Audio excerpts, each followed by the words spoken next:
Arab living in the Negev. Half of this population lives in 8 failing government-planned towns, while the other half live in dozens of villages that are not recognized by the government. These villages do not appear on Israeli maps or government planning documents. There are no road signs even indicating their existence. There are typically villages of 60 to 600 families living in tents and sheikhs. Whilst they are citizens, they do not have access to the most basic services such as running water, electricity, roads, or even proper education, health, and welfare services.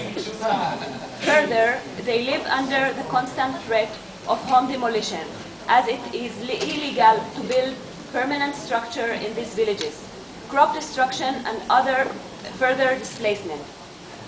The Israeli government continues to refuse to recognize these villages, and many land claims that were failed more than 3 decades ago are not progressed. Over 600 legal claims have been submitted by the Bedouin to claim back their land. However, to date, very few of these claims have reached a conclusion. In 2009, 254 homes were destroyed. Neither Article 3 nor Article 32 of the Declaration on the Rights of Indigenous People, which are the focus of this session, are currently respected by the State of Israel. With respect to Article 3, the right to self-determination, Bedouin who live in the area of a Jewish regional council usually live in unrecognized villages and are not eligible to vote in municipal elections. Thus, thousands are not represented by a municipal authority and cannot participate in local elections.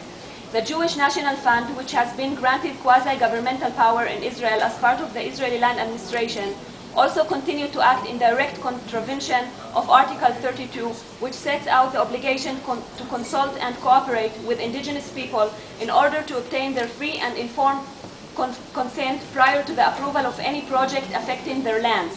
In 2003, the JNF introduced its Blueprint Negev initiative to revitalize Israel's southern desert region, increase the Jewish population, and I quote, improve living conditions for all its inhabitants.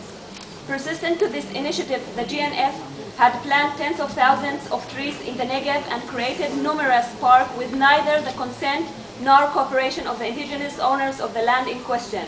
As a result, residents of